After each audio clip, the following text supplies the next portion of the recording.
बिस्मिल्लाहिर्रहमानिर्रहीम। मैं हूं चौधरी मोहम्मद फराज, आप देख रहे हैं बॉटम लाइन। नाज़रीन, पाकिस्तान की सिविल और मिलिट्री क़यादत ने एक तारीख रकम कर दी।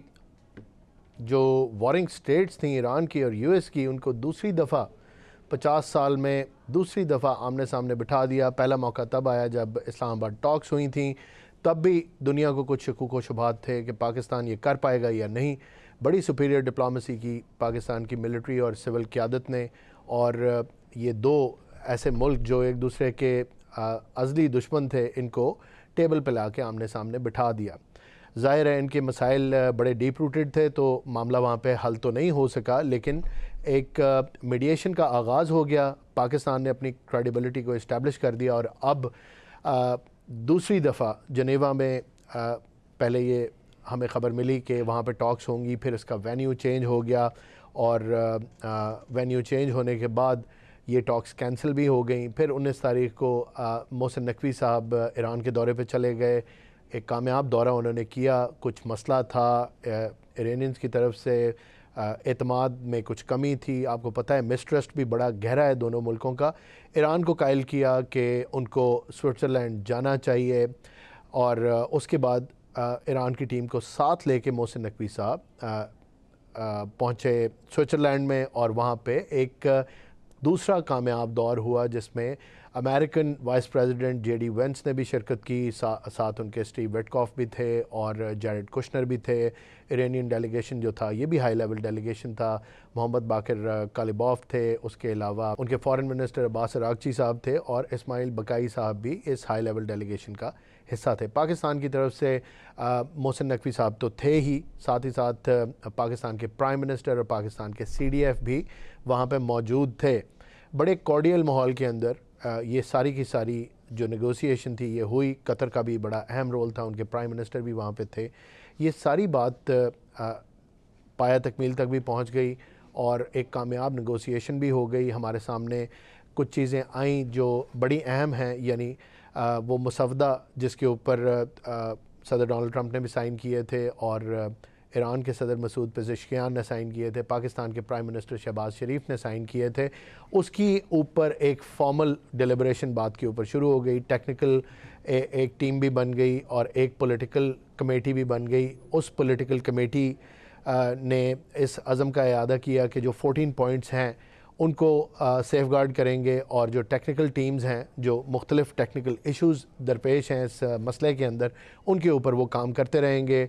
लबनान के अंदर इज़राइल के जो हमले हैं उनसे ज़ाहिर है ये पीस टॉक सैबोटाज हो सकती हैं, तो उनको भी सेफ़गार्ड करेंगे।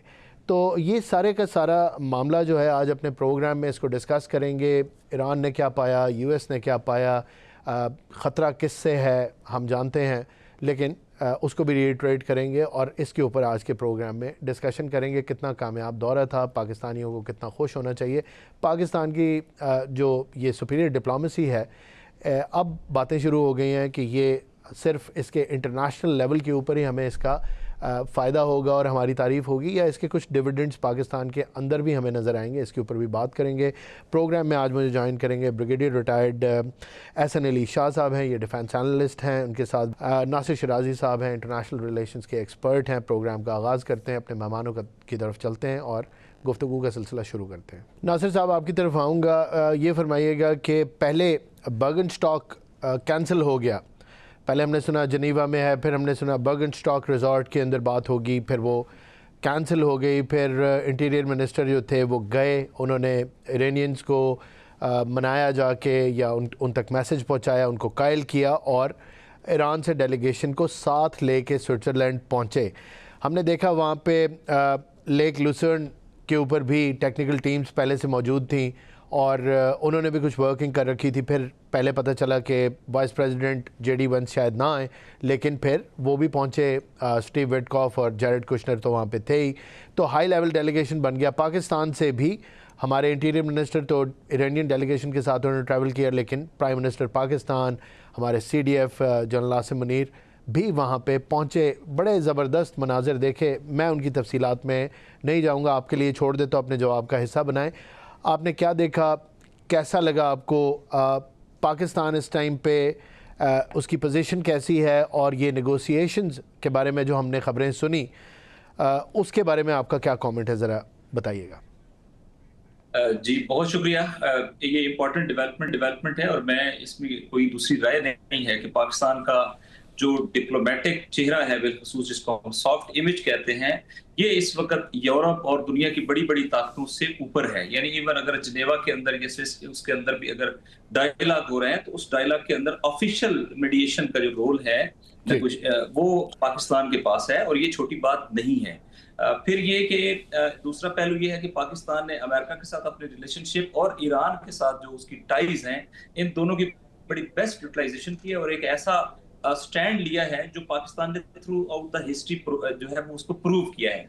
जैसा कि मुख्तलिफ राइवल कंट्रीज के दरमियान मामलात के बावजूद पाकिस्तान ने सबके साथ जो है वो अपनी हमआंगी जारी रखी है। तुर्की और सऊदी अरब का मसला था, जी। यूएई और सऊदी अरब के मसाइल रहे, ये एक बात। दूसरी बात ये है कि ये जो ईरान का विड्रॉल आपको पता है, जिसके बाद मोहसिन नकवी साहब को वहां पे जाना पड़ा, तो पहले से जो चीजें जिसकी बुनियाद के ऊपर एमओयू हुआ था, तो उसमें कुछ चीजें लिख ली गई हुई हैं, तय हो चुकी हैं कि ये प्री कंडीशंस हैं। अब अगर आप प्री कंडीशन के ऊपर कमिटमेंट के बावजूद फिर अमल ना करें, चूंकि ईरान के ऊपर बर्डन ये है, ईरान के ऊपर सिर्फ एक बर्डन है, ईरान मिलिटरली बर्डन नहीं है। ईरान दोबारा अगर मिलिट्री ऑपरेशन रिज्यूम होता है तो ईरान उसको बर्दाश्त करने की सलाहियत रखता है, लेकिन अमेरिका अगर मिलिट्री ऑपरेशन रिज्यूम होता है तो उसकी इंप्लीकेशन ग्लोबल लेवल के ऊपर और डोमेस्टिक उसके लिए बहुत हॉरिफिक है। ईरान के ऊपर जो प्रेशर है वो ये है कि भाई 3 बार जब ये हो चुका है कि अमेरिकन ने नेगोशिएशन टेबल के ऊपर बैठकर जो है वो डिफाई किया और ईरान के ऊपर अटैक किया और टॉप लीडरशिप को शहीद किया है, तो अब भी अगर वो अपनी प्री कंडीशंस को पूरी नहीं कर रहे हैं तो फिर हम क्यों जाएं डायलॉग पे। तो पाकिस्तान ने इसके ऊपर रोल प्ले किया, क्योंकि 2 प्री कंडीशन बहुत खतरनाक थी। एक इमीडिएट थी जो लेबनान के हवाले से थी, और फिर बिल आखिर आपने देखा कि इन्होंने जो दरमियान में रोल प्ले किया पाकिस्तान ने, और CDF और जो पाकिस्तानी वजीर आजम प्रीमियर वहां पहुंच गए, तो दे प्लेड अ रोल। और ये अमेरिका के लिए भी एक ऐसा रोल है जो कोई और प्ले नहीं कर सकता, जो ईरान के साथ भी इस तरह हाई लेवल नेगोशिएशन की सलाहियत रखता हो, उनके साथ मिल सकता हो, उनके साथ अपनी चीजें शेयर कर सकता हो। तो उसके बाद लेबनान की सीज फायर जो है वो हम देखते हैं कि ग्रेजुअली इंटैक्ट होना शुरू हो गई। दूसरा मामला बना के जब डायलॉग टेबल के ऊपर बैठ गए और बातचीत शुरू हुई, तो अमेरिकन वो उसमें लिखा हुआ है, पहला ही नुक्ता ये है जो एमओयू है कि कोई भी फरीक दूसरे के खिलाफ थ्रेटनिंग, कोerशन या पावर के यूज की बात नहीं करेगी। लेकिन हम देखते हैं कि विद इन आवर जो है वो प्रेसिडेंट ट्रंप ने एक ट्वीट कर दिया, और उस ट्वीट के बाद जो है वो ईरानियन ने एक बार फिर स्टेज छोड़ दिया। एक बार फिर उनको इस टेबल के ऊपर लाने के लिए पाकिस्तान ने अपना रोल प्ले किया। लेकिन असल जो मुजरम है वो तो वो है ना कि जो अपनी कमिटमेंट्स को ऑनर नहीं कर रहा, वो तो बिलाखिर अमेरिका है। लेकिन फिर हमने देखा कि अमेरिकन साइड से चीजें एक्सचेंज हुई हैं, और उसके बाद लबो लहजे भी ठीक हुए, एक बेसिक चीजें तय भी हुई। पहला जो मैं समझता हूँ वो इकोनॉमिक है, एक लिमिट तय हो गई है। ईरान के जो जहाज हैं अब वो पूरी दुनिया के अंदर अपना तेल सेल करेंगे, वो सिलसिला शुरू हो गया है, और कुछ सैंक्शंस वेव हो गई हैं, और ईरान के अनफ्रीज होना शुरू हो गए हैं मुख्तलिफ एसेट्स, जिनमें से पहली किस्त जो है वो तकरीबन रेडी है, और ये इसी के जरिए से तय हो गया है जो कल के मुज़ाकरात हुए हैं। तो एक लिहाज से मुज़ाकरात का ये जो फेज है वो कामयाब हुआ है, और इस कामयाबी का सेहरा जो है वो कोई दूसरी राय नहीं है, वो पाकिस्तान को आपको पहनाना पड़ेगा, क्योंकि पाकिस्तान ने रोल प्ले किया। और फिर यहाँ से इस हाई लेवल डेलीगेशन टीम, ये भी एक इंपॉर्टेंट है। लोग कह रहे थे कि एक तरफ वाइस प्रेसिडेंट है और एक तरफ जो है वो पार्लियामेंट के स्पीकर हैं, तो पाकिस्तान को भी ऐसा ही वो भेजना चाहिए था। नहीं, पाकिस्तान ने बिल्कुल एक राइट डिसीजन किया है, क्योंकि जिस तरह का ट्रस्ट डेफिसिट है, इस डेफिसिट को ब्रिज करने के लिए या अपनी अच्छी कम्युनिकेशन को बेहतर करने के लिए ये रोल इन पर्सन प्ले हो सकता है, जिसमें बहरहाल CDF और पाकिस्तान के प्राइम मिनिस्टर का रोल बड़ा पहले मिसाली है। और उसके साथ साथ मोहसिन नकवी साहब का सारे डिफरेंसेस के बावजूद ये क्रेडिट तो देना पड़ेगा कि वो उसको ब्रिज करते हैं और इमीडिएट कम्युनिकेशन जो है उनको बहाल करते हैं। तो मैं समझता हूँ कि ये मुज़ाकराती अमल अब आगे बढ़ेगा। एक हिस्ट्री लिखी जा चुकी है कि ये आलमी जंग से कम नहीं है, क्योंकि जितना दुनिया के ऊपर किसी आलमी जंग का इम्प्लीकेशन होती है, पूरी दुनिया के ऊपर इस जंग की इम्प्लीकेशन थी, है, और अगर ये दोबारा रिज्यूम होती है तो पूरी दुनिया वल्नरेबल हो जाएगी। और दुनिया का अंदर जो एक ग्लोबल ऑर्डर है, जिस तेजी से वो चेंज हो रहा है, वो इतनी तेजी से चेंज होगा जो नेचुरल चेंज नहीं होगी, जिसमें बहुत सारी चीजें क्लैप्स करने का खदशा है। तो दुनिया को भी अंदाजा है, आलमी इकोनॉमीज को भी अंदाजा है, दुनिया के जो बड़े मेगा कंपनीज हैं उनको भी अंदाजा है कि अब अगर ये जंग आगे रिज्यूम होती है तो ये एलन मस्क से लेके कारपोरेट सेक्टर के किसी छोटे लेवल तक, हर जगह इक्वल थ्रेट है। और इस वक्त अगर ग्लोबल सिक्योरिटी या इंस्टेबिलिटी के मुकाबले में कोई कंट्री रोल प्ले कर रहा है तो उसका नाम जो है वो पाकिस्तान है। और ये टाइम है, मैं पाकिस्तान के हवाले से अगली बात कहूं, क्योंकि पाकिस्तान खुद जो है वो टेररिज्म का भी विक्टिम है और पाकिस्तान एनर्जी डेफिशिएंसी का भी शिकार है। तो अब वक्त आ गया है कि पाकिस्तान अपनी इस डिप्लोमेटिक पावर का इस्तेमाल करके अपनी इकोनॉमिक पावर को डेवलप करने की कोशिश करे और उन तमाम पावर्स को जो पाकिस्तान के अंदर क्रॉस बॉर्डर इन्फिल्ट्रेशन के जरिए से पाकिस्तान के आर्म फोर्सेस या पाकिस्तानी अवाम के खिलाफ ये जो टेररिज्म की एक लहर है उसको कर्ब करने के लिए ग्लोबल सपोर्ट हासिल कर सकें। और ग्लोबल सपोर्ट मीनिंगफुल होनी चाहिए, ये नहीं है कि कोई सिंबॉलिक बात करे, क्योंकि हमें पता है कि इसमें इंडियन नेक्सस इन्वॉल्व है, हमें पता है कि इसके अंदर इजरायली नेक्सस इन्वॉल्व है। तो इनको रोकने के लिए भी पाकिस्तान को अपने इस वक्त ग्लोबल पाकिस्तान का एक इमेज बना है, इसको इस्तेमाल करना चाहिए। दुनिया में ममालिक अरबों डॉलर अपने इस सॉफ्ट इमेज पे खर्च करते हैं और पाकिस्तान को अल्हम्दुलिल्लाह इस जंग के नतीजे में जो पाकिस्तान ने जी 1-1.5 साल पहले तक नासिर साहब हमारा यही मसला था कि पाकिस्तान की गवर्नमेंट जो थी वो बड़ा जोर लगाया करती थी कि किसी तरह हमारा व्यू पॉइंट भी एटलीस्ट दुनिया के आगे तो रखें, जो इंटरनेशनल मीडिया है वो, लेकिन उसको इस बात पे कायल करना भी पाकिस्तान के लिए मुश्किल था। और सुभान अल्लाह क्या वक्त हम देख रहे हैं कि विदाउट इन्वेस्टिंग एनीथिंग और मेकिंग एनी एफर्ट्स जो इंटरनेशनल मीडिया है वो पाकिस्तान के रोल को एज इट इज़ जैसे वो है और जितनी हमारी कंट्रीब्यूशन है उसको दुनिया के सामने पेश कर रहा है। ज़रा अपने जवाब के अंदर कतर का रोल भी ऐड कर दें, एक छोटा सा कमेंट कर दें, फिर मैं ब्रिगेडियर साहब की तरफ जाऊंगा। ये फरमा दें कि कतर अचानक बीच में एक प्लेयर के तौर पे नमूदार हुआ है और काफ़ी एक नेचुरल एंग्जाइटी और क्वेश्चन है पाकिस्तान में लोगों का कि पाकिस्तान मेन मीडिएशन के रोल में था, यकीनन अभी भी है, इसमें कोई शक नहीं है, लेकिन कतर का भी एक सिग्निफिकेंट रोल है। इसको इंट्रोड्यूस करवाया गया एज ए फैसिलिटेटर, लेकिन ये आप इसके रोल को कैसे देखते हैं? Please give me a short comment, फिर मैं ब्रिगेडियर साहब की तरफ चलूँगा। कतर एक न्यूट्रल एंटिटी नहीं है, ठीक है। कतर जो है अलउदैद बेस को होस्ट करता है और जो हेविली डैमेज हुआ है वो अलउदैद बेस है ईरान के मिसाइलों के जवाबी हमले में। दूसरा ये कतर का तकरीबन आपके सिक्योरिटी ऑपरेटर्स वो भी अमेरिकन इंस्पायर्ड है, तो कतर का रोल हमेशा जो है अंडर द शेडो रहेगा। कतर चूंकि आलमी सतह पे डिप्लोमेसी को अपनी एक पावर के तौर पे यूज करता है, आपको पता है अफगानिस्तान मैटर में तालिबान के साथ, जी बिल्कुल है, तो वो चीज उनके हाथ से निकल गई और अब वो उसको रिज्यूम करने के लिए कहीं ना कहीं साथ अटैच होकर चल रहे हैं। और एक बात ये भी है कि कतर का मुस्तकबिल इसी के अंदर है।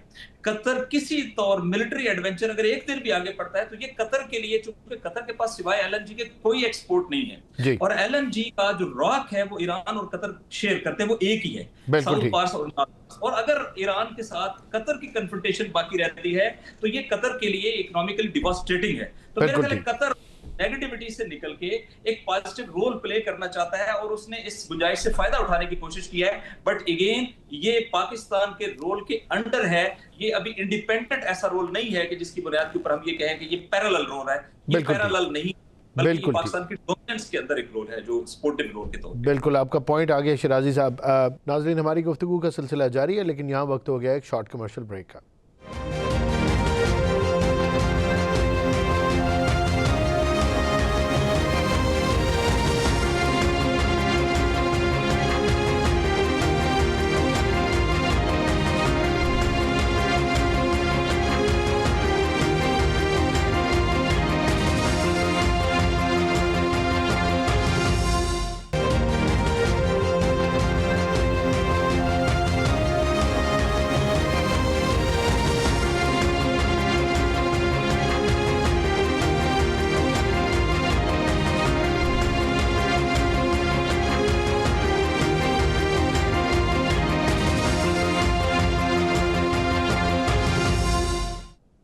Welcome back. ब्रिगेडियर एहसन, आपकी तरफ आऊँगा। आपसे भी मेरा यही सवाल है, आप पूरी सिचुएशन को कैसे देखते हैं पाकिस्तान के हवाले से, कतर के रोल के हवाले से, और आपके मुताबिक ये जो स्टार्टिंग है of this historic dialogue between two very old rivals, आप इसको कैसे देखते हैं? सर, इसके ऊपर कमेंट करें। बिस्मिल्लाहिर्रहमानिर्रहीम, शुक्रिया आपका। ये तो नहीं कहना चाहिए कि जंगों पे खुश होना चाहिए, जी। लेकिन it was a blessing in disguise for Pakistan. ठीक। पाकिस्तान पर अल्लाह ने दो तीन जो है वो करम है अल्लाह का।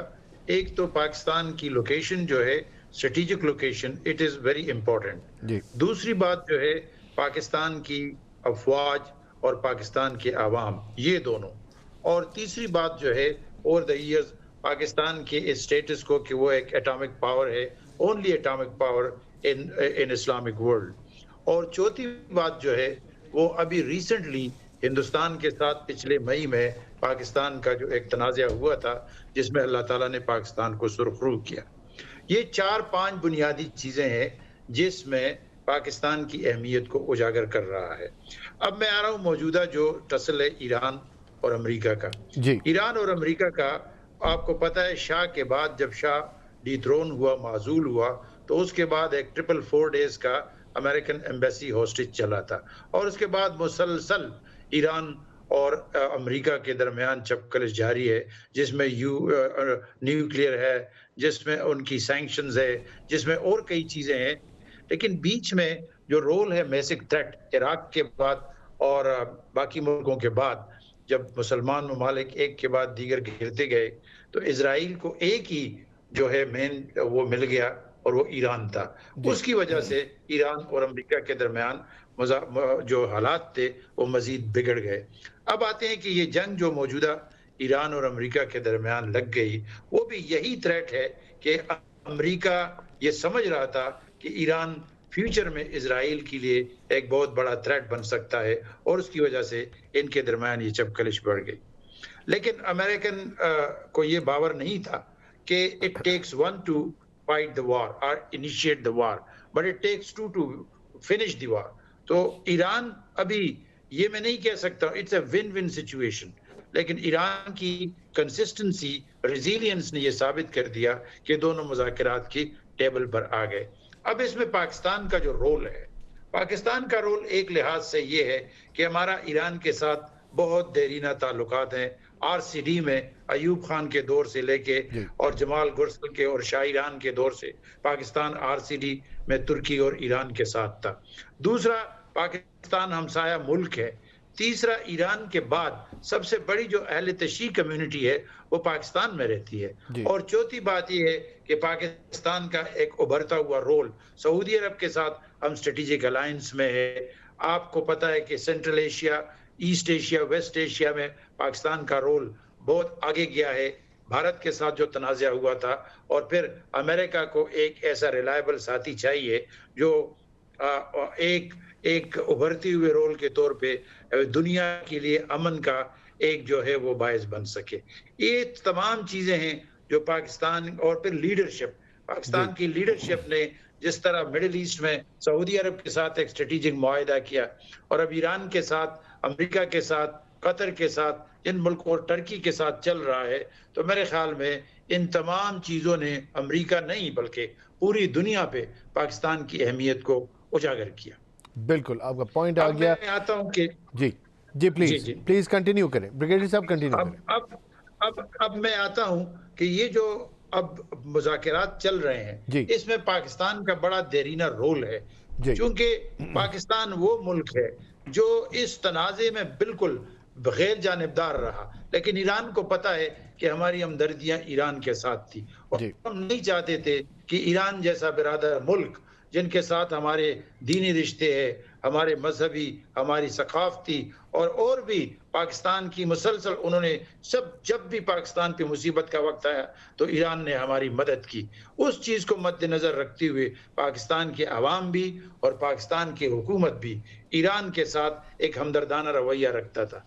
चूँकि ईरान पर बहुत मुसीबत का वक्त था, इसलिए पाकिस्तान मुसलसल कोशिश कर रहा था कि प्रेशर डाले अमेरिका पर और इनडायरेक्ट इजराइल पर कि वो ईरान पर ये मजालिम ख़त्म कर दे। और उसके लिए आप जेडी वैंस ने कहा कि पिछले 4 महीने से, जब इनकी फरवरी में ये जंग शुरू हुई थी 28 फरवरी को, और अभी तक 4 महीने ये जंग चल रही है, तो आपने कल सुना कि इतनी बातें जेडी वैंस की अपनी वाइफ से नहीं हुई जितने फील्ड मार्शल से हुई। इससे ये एक इम्पॉर्टेंट फैक्टर आपको नजर आए कि पाकिस्तान कितना रेलेवेंट है इस तमाम तनाज़े में, पाकिस्तान कितना रेलेवेंट है और पाकिस्तान का कितना किरदार है। बिल्कुल, आपका पॉइंट आ गया। नासिर साहब, ये फरमाइएगा, पाकिस्तान के रेलेवेंस में तो किसी को भी कोई शक नहीं है, पाकिस्तान का लीड रोल भी आपने भी फरमाया, ब्रिगेडियर साहब ने भी इशारा किया। ये फरमाइएगा कि पाकिस्तान किस तरह टैंजिबल को रिज़ल्ट हासिल कर सकता है अपने फ़ायदे में। ज़ाहिर है मुल्कों के इंटरेस्ट होते हैं, ईरान हमारा हमसाया भी है, बरादर इस्लामी मुल्क भी है।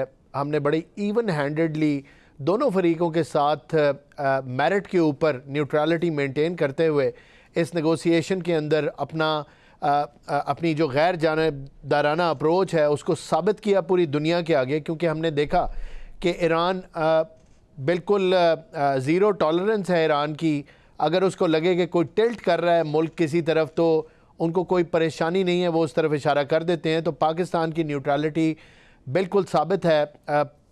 अमेरिका के साथ भी अपने ताल्लुकात की बेस के ऊपर, ईरान के साथ भी अपने ताल्लुकात की बेस के ऊपर बड़ा फ़ाइन बैलेंस क्रिएट किया, जो इस पूरे के पूरे प्रोसेस के अंदर सराही गई चीज़, क्योंकि बड़ा डिफ़िकल्ट बैलेंस था ये मेंटेन करने के लिए, आप भी जानते हैं। क्वेश्चन मेरा ये है कि पाकिस्तान क्या टेंजेबल रिजल्ट्स अब एक्सपेक्ट कर सकता है? हमारे बजट के अंदर तो ईरान के साथ गैस पाइपलाइन के लिए कोई पैसा एलोकेट नहीं हुआ, तो अगर हमारे ये जो तेल के और गैस के मसाइल हैं वही ईरान के साथ दोस्ती में और इस भाईचारे और इस सपोर्ट में हल ना हो सकें, तो पाकिस्तान को क्या फ़ायदा है? अगर हम कंट्री का इंटरेस्ट देखें तो इस पे कमेंट करें प्लीज़। जी शुक्रिया। सबसे इम्पोर्टेंट चीज़ यही होती है कि आप कैसे अपने इस, जिसकी तरफ मैंने पहले भी इशारा किया, इस कामयाबी अपने पॉलिटिकल इंटरेस्ट की अचीवमेंट में कन्वर्ट करते हैं। जो है वो बुरे नहीं होते, दुश्मन भी बुरे नहीं होते, लेकिन थ्रेट्स को अपॉर्चुनिटीज में बदलना होता है और दुश्मन के मुकाबले में तैयारी आपको और बड़ा करती है। तो जो चैलेंजेस होते हैं ना, ये चैलेंजेस किसी भी कौम के लिए आगे बढ़ने के मौके भी प्रोवाइड करते हैं अगर आप वाकई एक नेशन बने। अब ये बात जो आपने की है, चूंकि इसमें मैं 3 रेलेवेंसेस बयान करूंगा। आपने बजट की रेलेवेंस बयान की है, अब बजट की जब बात करेंगे हमें IMF की बात करनी पड़ेगी। आपने पाकिस्तान की एनर्जी रिक्वायरमेंट की बात की है, और तीसरा मैं ऐड करूंगा, और मेरे ख्याल मुझसे पहले ब्रिगेडियर साहब ने भी उस तरफ इशारा किया है, वो है पाकिस्तान की जियोपॉलिटिकल सिग्निफिकेंस, जो एक बार फिर जैसे हुर्मुज़ की जियोपॉलिटिकल सिग्निफिकेंस ने आज उनको दुनिया के ऊपर एक डोमिनेंस दे दी है और उनकी इस पावर को कि वो हुर्मुज़ को होल्ड कर सकते हैं, तो पाकिस्तान की जियोपॉलिटिकल सिग्निफिकेंस भी बहुत ज्यादा है। अब मैं जो पहला नुक्ता है वो ये है कि पाकिस्तान को अगर हम करंटली ये कहें कि इस वक्त जो क्राइसिस है हमारा इकोनॉमिक क्राइसिस, कोई एक चीज के जिससे हम अपने पूरे क्राइसिस से निकल आए, लोग खत्ते गुर्बत से ऊपर आना शुरू हो जाए, यकदम हमारी इंडस्ट्री जो है वो खड़ा होना शुरू हो जाए, यकदम जो है फॉरेन इन्वेस्टमेंट के लिए एक माहौल बन जाए और लोग अपने अंदर रिलीफ फील करना महसूस कर दें। तो जस्ट फॉर एक अंडरस्टैंडिंग करने के लिए, अगर आज हमें ये पता चले कि पाकिस्तान में एनर्जी की प्राइस जो है वो हाफ पे आ गई है और अनइंटरप्टेड भी है और चीप भी है, तो आप मुझे बताएं क्या इंडस्ट्री ग्रो करेगी या नहीं करेगी? बिल्कुल। हर चीज, एग्रीकल्चर है, वो ट्रांसपोर्ट है, वो बिलिंग्स है, वो बिजली है, हर चीज के पीछे प्राइस हाइक खत्म हो जाएगी, चीजें रेट्स नीचे आ जाएंगे। बिल्कुल आप ठीक फरमा रहे हैं। अब ये जो ये चाबी है, हम इसको कहते हैं, चूंकि मैं मिला हूं, फर्ज करें एप्टमा के चेयरमैन से मिला, मैं मुख्तलिफ चैम्बर ऑफ कॉमर्स के प्रेसिडेंट से मिला, वो सब कहते हैं कि करंट एनर्जी प्राइस में हमारे लिए बिजनेस डूएबल ही नहीं है। तो आज जो दौर है ना, वो शिप्स के जरिए से एनर्जी का नहीं है। आप देखें, इसको हम कहते हैं इकोनॉमिक इंटरडिपेंडेंस, यानी यूक्रेन के मसले के ऊपर यूरोप और रशिया हालत जंग में है, लेकिन उसी रशिया से गैस खरीदने पर भी मजबूर है और उसको पैसे देने पर भी मजबूर है, चूंकि वो जो तवानाई के मुख्तलिफ जमीनी रास्ते उन्होंने डेवलप किए हैं, यानी पाइपलाइंस जो डेवलप किए हैं, उसने उनको ऐसा बांध दिया कि वो उससे नहीं निकल सकते।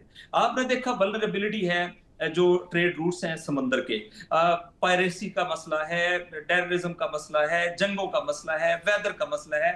वाहिद चीज जो आपको इमीडिएट दे सकती है, जिसकी तरफ आपने इशारा किया, वो है पाकिस्तान को नेक्स्ट डोर नेबर से इमीडिएट, चीप और अनइंटरप्टेड एनर्जी मिल सकती है, और ये गवादर तक उन्होंने पहुंचाई है। आगे हमने इसको लेके जाना है और आप पाकिस्तान के अंदर देखेंगे यकदम एक नई लाइफ जो है वो पाकिस्तान की इकोनॉमी में आ जाएगी।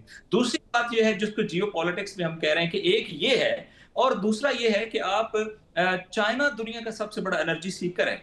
चाइना तकरीबन बाज जगहों से 10,000 किलोमीटर का ट्रैवल जो है वो करता है, बाज जगहों से 14,000 16,000 किलोमीटर का ट्रैवल करता है और फिर शंघाई लेके जाता है। फिर शंघाई से जो उसका हमारे साथ मरबूत एरिया है जमीनी तौर पर, ये एरिया उनका अंडर डेवलप है, शंघाई ओवर डेवलप है। तो वहां से चाइना मेन लैंड से 4,000 किलोमीटर वो क्रॉस करते हैं। टोटल 2200 किलोमीटर है फ्रॉम गवादर टू ये चाइना का जो पहला शहर है उरुमची। बिल्कुल 2200 किलोमीटर में आप चाइना को अनइंटरप्टेड एनर्जी सप्लाई कर दें और जमीनी रास्ते से सप्लाई कर दें, तो उन्हें क्या जरूरत है कि वो पोर्ट्स इन्वॉल्व करें, जहाज इन्वॉल्व करें, अमले इन्वॉल्व करें, लोडिंग, उनकी बहुत बड़ी बचत हो जाएगी। बिल्कुल पाकिस्तान के ऊपर कितनी बड़ी ताकत आ जाएगी कि चाइना की लाइफ लाइन भी पाकिस्तान के साथ है और फिर रीजनल कंट्रीज भी इसको लेंगे। तीसरा ये है कि 1000 साल आपने आगे चलना हो, 1000 कदम उठाने, तो पहला कदम तो उठाना पड़ता है ना, वो आपका बजट है। क्या हमारे बजट में अमेरिका, ये बिलखसूस IMF की डोमिनेंस, यानी आज बिजली का निर्ख भी कौन तयन करता है? IMF जी।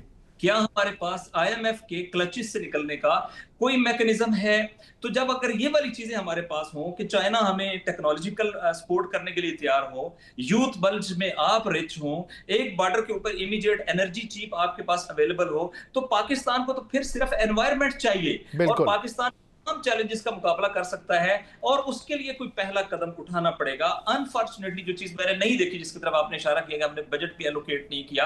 आप अमेरिकन एलाई हैं तो कम अज कम इराक वेवर लेता है, इंडिया वेवर लेता है, तुर्की वेवर लेता है। जब सैंक्शंस थी तब भी वेवर लेके ईरान से ट्रेड भी कर रहे थे, एनर्जी ले रहे थे। और हम जो दुनिया के एनर्जी थ्रस्टी कंट्रीज में इतनी बड़ी पॉपुलेशन का मुल्क हैं, वो अपने नेक्स्ट डोर नेबर से नहीं ले रहा था। तो कोई फैसला तो आपको करना पड़ेगा और ये वो कि आप फैसला करें और आप अपनी रीजनल इंटरडिपेंडेंस क्रिएट करें, जिसके नतीजे में आपकी डिपेंडेंस जो है वो अमेरिका और IMF से मिनिमाइज होना शुरू हो जाए। ये अमेरिका के मुकाबले में नहीं है, ये अपनी सोवरेनिटी के लिए है, ये IMF के मुकाबले में नहीं है, ये IMF बिल्कुल इट्स अ रीजनल थिंग। बिल्कुल बिल्कुल आप बिल्कुल सही फरमा रहे हैं। और अगर मैं ये कहूं कि ये जो मौजूदा टेररिज्म और ये वाले मसले हैं, उसमें भी एक बड़ा मसला ये है कि आपके पास चूंकि इकोनॉमी एक क्राइसिस में है, लोग हमारे बॉर्डरिंग एरिया के मुश्किल में हैं और अनफॉर्चुनेटली एक मौका मिल जाता है दुश्मन को कि वो इसको एक्सप्लॉइट कर सके, जी, मौका प्रोवाइड नहीं करें। बिल्कुल आपका पॉइंट आ गया, बड़ी अहम तरफ इशारा किया। नाज़रीन यहाँ लेंगे एक शॉर्ट कमर्शियल ब्रेक।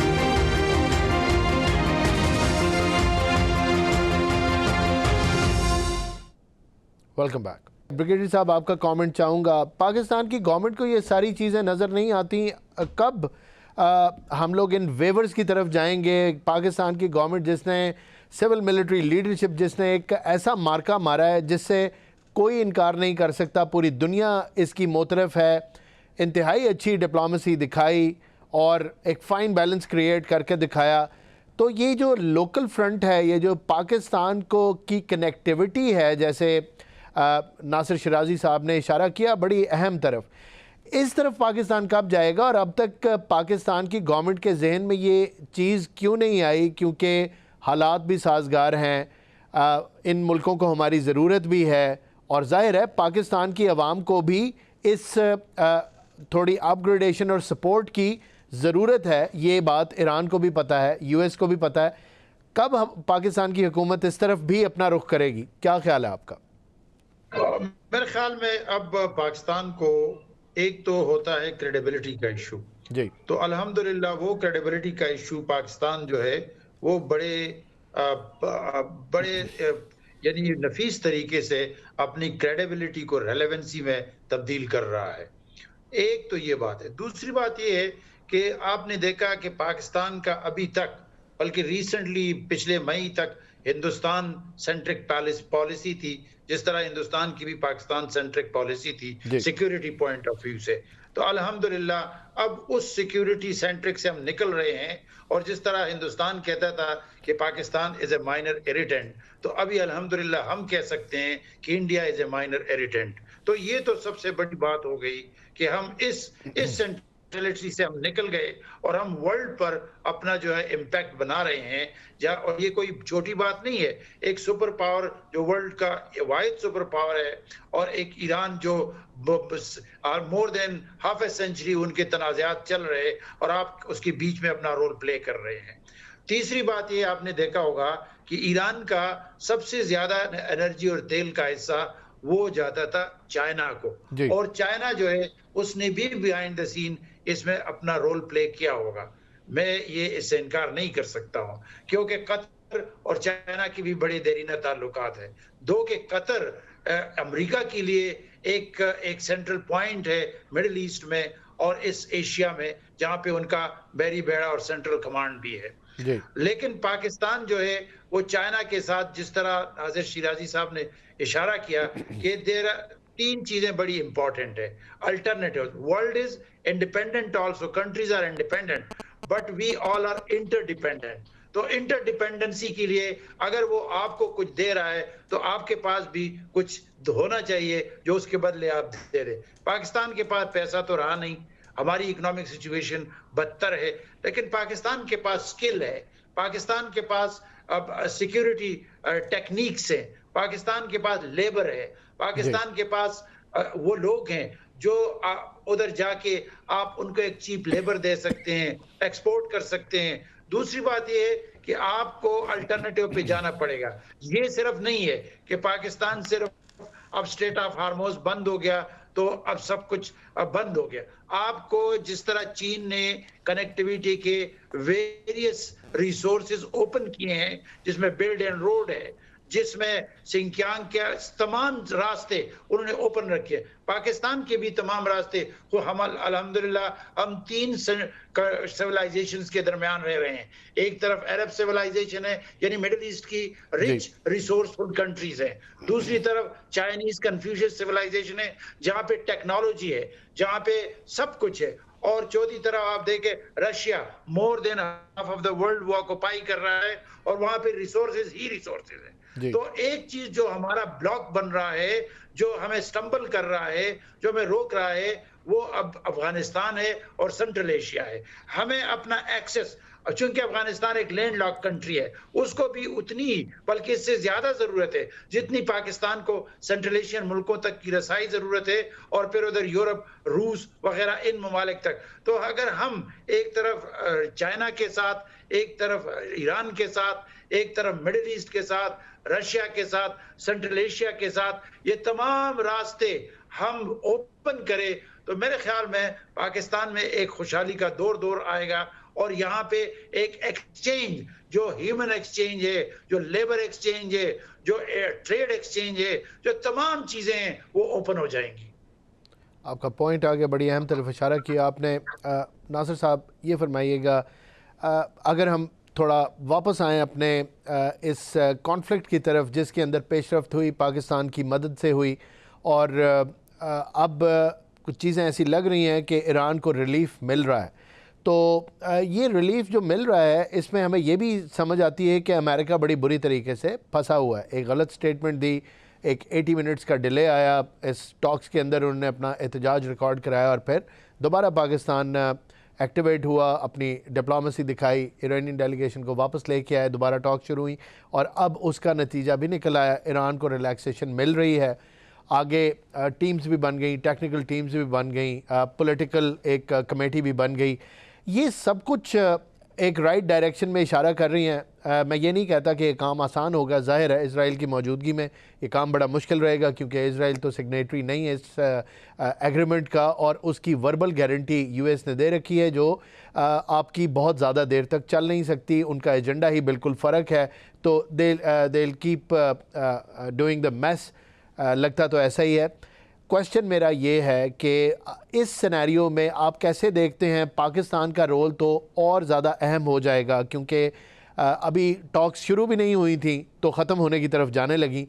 या एक रखना पड़ गया बीच में, और इशारा भी मिल गया कि पाकिस्तान कितना अहम है, क्योंकि जब फ़रीक़ैन के अंदर इतनी ज़्यादा सोच का फ़र्क होता है और इतना ज़्यादा इंटरेस्ट का फ़र्क होता है, तो फिर आपको एक बड़ा तगड़ा मीडिएटर भी चाहिए होता है। और आगे आने वाले दिनों में भी ये रोल ऐसा ही नज़र आता है कि पाकिस्तान को काफ़ी मेहनत करनी पड़ेगी। तो आप देखते हैं कि पाकिस्तान कामयाबी से ये मसाइल हल कर देगा, और जो मिड टर्म इलेक्शन है उनके बाद अमेरिकन पॉस्चरिंग क्या होगी? क्या ऐसी ही रहेगी, या अपना काम जब उनका निकल जाएगा, अगर निकल गया तो चेंज हो जाएगी? क्या कहेंगे? जी शुक्रिया। पहले ये देखिए कि इसकी रूट काज पे हमें थोड़ी सी बात करनी पड़ेगी। देखिए, ये जंग भी एक मिलिट्री कॉन्फ्लिक्ट में ढली है, लेकिन जंग पहले से जारी थी।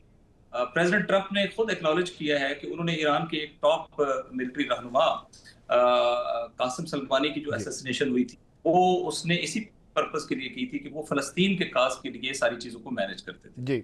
और ईरान का जो इजराइल के साथ कोई बॉर्डर तो है नहीं, ना कोई ईरान का रीजनल प्रॉब्लम है, ना कोई ईरान के असासे वहां पर हैं। इसराइल के साथ जो प्रॉब्लम है वो आइडियोलॉजिकल है जी। और ये पोस्ट रेवोल्यूशन ईरान है जिसके साथ ये प्रॉब्लम है, कोई हिस्टोरिकल कॉन्टेक्स्ट नहीं है, यानी ये आइडियोलॉजी है प्ले कर रही है। और ईरान ने उसकी अच्छी खासी प्राइस पे की है, वो लेबनान के साथ खड़ा होता है, वो फलस्तीन के साथ खड़ा होता है। तो अगर हम ये कहें कि इसराइल जो है वो अगरचे इस एमओयू का पार्ट नहीं है, लेकिन पार्ट टू द कॉन्फ्लिक्ट है, और अमेरिका और इसराइल ने मुश्तरका तौर पर ये जंग शुरू की है। और अब प्रेसिडेंट ट्रंप ने अगरचे वो कॉन्फ्लिक्टिंग स्टेटमेंट देते हैं, लेकिन ये स्टेटमेंट मैं बिल्कुल उनकी कबूल करता हूं कि इसराइल को उन्होंने कहा कि इसराइल हमारे बगैर सर्वाइव नहीं कर सकता, और ये कि प्रेसिडेंट के नेतन्याहू भी मेरे बगैर सर्वाइव नहीं कर सकता, और ये कि कोई उनको अमेरिकन ऐसा प्रेसिडेंट नहीं मिलेगा जो काम मैंने किया है वो इजराइल के लिए कोई भी नहीं कर सकता। ये रियलिटी है।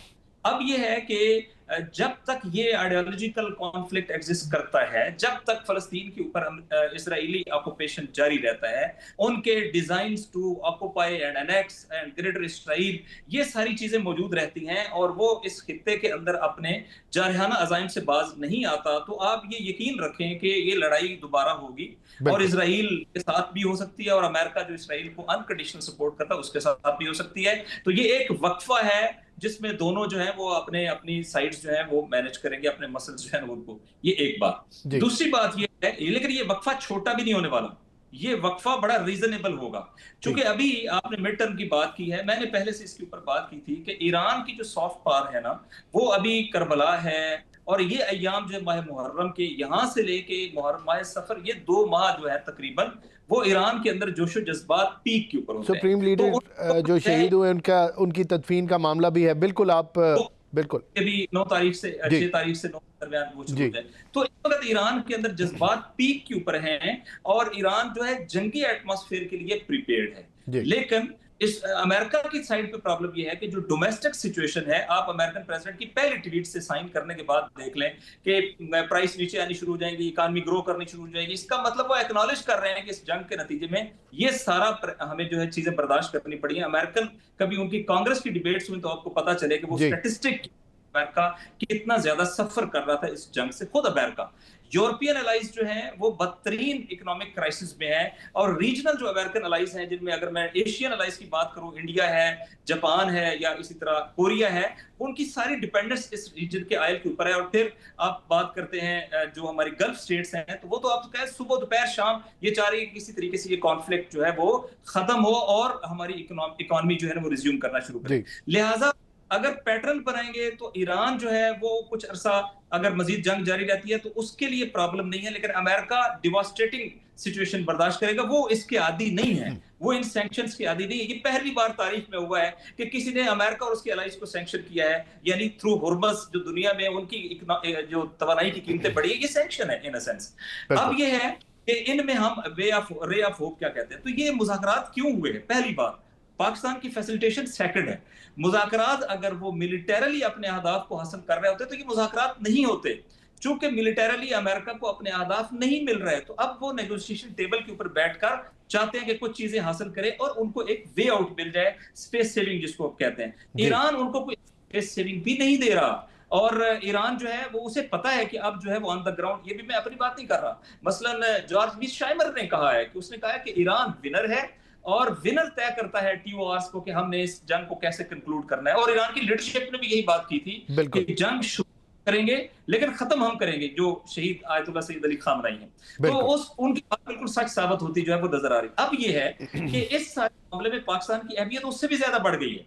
वो इस लिहाज से बढ़ गई है कि ये जो ट्रस्ट डेफिसिट है ना, इसके अंदर उनके टॉप लीडरशिप की शहादत है, इसके अंदर टॉप पैलेस्टीनियन लीडरशिप की शहादत है, हत्ता उनके स्टेट गेस्ट जो ईरान के अंदर थे फलस्तीनी इस्माइल हानिया, उनकी शहादत है। और ये डिक्लेयर हो गया है कि इजराइल और अमेरिका ने मिलकर ये सारे काम किए हैं। तो ये बिल्कुल कातल और मकतूल का जो एनिमिटी होती है ना, ये वही एनिमिटी है इस वक्त, और ये सादा नहीं है। लिहाजा बड़ा कॉम्प्लेक्स इशू है। बिल्कुल बिल्कुल। लेकिन पाकिस्तान की अहमियत को दो चंद किया है कि ऐसे में पाकिस्तान ने अमेरिकन जो इंटरेस्ट थे उसको नहीं फॉलो किया, अपने नेशनल इंटरेस्ट को फॉलो किया है।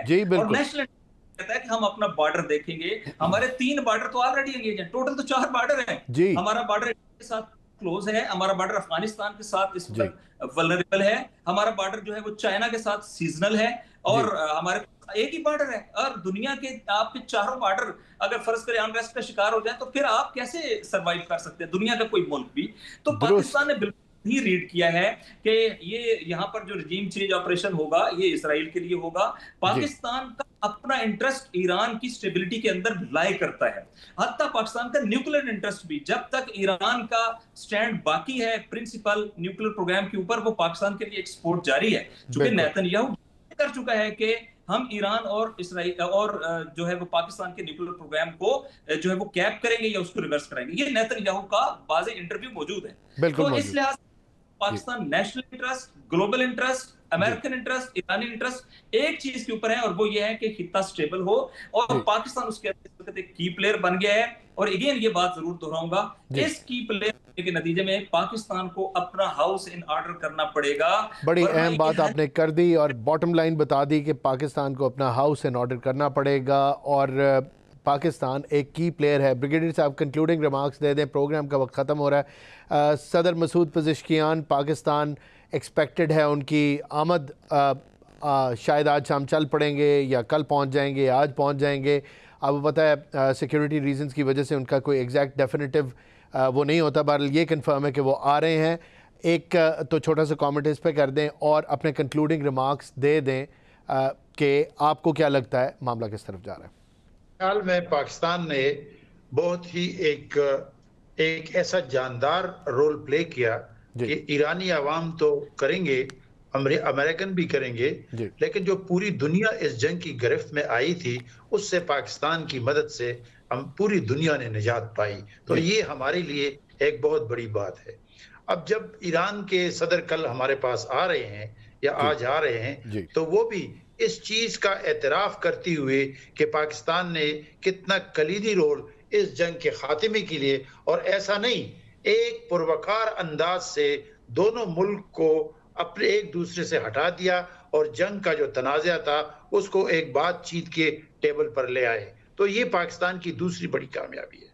अब इस तमाम मसले को जो 60 दिन की वो हो गई मैकेनिज्म इवॉल्व करने के लिए मैकेनिज्म, तो मेरे ख्याल में जो नासिर साहब ने बातें की, मैं ये कह रहा हूं कि जंग में कोई विनर नहीं होता, जंग में कोई लूजर नहीं होता। ये दोनों के लिए तबाही का बायस है। लेकिन विन विन सिचुएशन जब दोनों मुल्क को आप दे दे और विन विन सिचुएशन दोनों मुल्कों के सामने आ जाए, तो वो जंग के पायदार हल के लिए एक बहुत बड़ी बात है। तो पाकिस्तान ने अमेरिकन को भी लेट डाउन नहीं किया, पाकिस्तान ने ईरान को भी लेट डाउन नहीं किया, और कतर का अपने साथ मिला के दोनों को एक एग्रीइंग पॉइंट पर ले आए। और मेरे ख्याल में स्ट्रेट ऑफ हार्मोज का खुलना, ईरान से सैंक्शन हटना, ईरान को रिलीफ मिलना और न्यूक्लियर टीम को ईरान की इजाजत देना, ये न सिर्फ इस खित्ते की बल्कि पूरी दुनिया की कामयाबी की एक कुंजी है। बिल्कुल आपका पॉइंट आ गया। पाकिस्तान ने ईरान को भी लेट डाउन नहीं किया, पाकिस्तान ने अमेरिका को भी लेट डाउन नहीं किया। उम्मीद और दुआ करते हैं कि पाकिस्तान की क़यादत पाकिस्तानी अवाम को भी लेट डाउन नहीं करेगी और इस मार्के के सम्राट जो हैं वो पाकिस्तानी अवाम तक भी जल्द पहुँचेंगे। नाज़रीन, आपने गुफ्तगू सुनी, प्रोग्राम का वक्त ख़त्म हो गया। अपने मोअज़्ज़ज़ मेहमानों का शुक्रगुज़ार हूँ, उन्होंने पार्टिसिपेट किया। मुझे दीजिए इजाज़त, कल आपकी खिदमत में फिर हाज़िर होऊंगा। अल्लाह हाफ़िज़।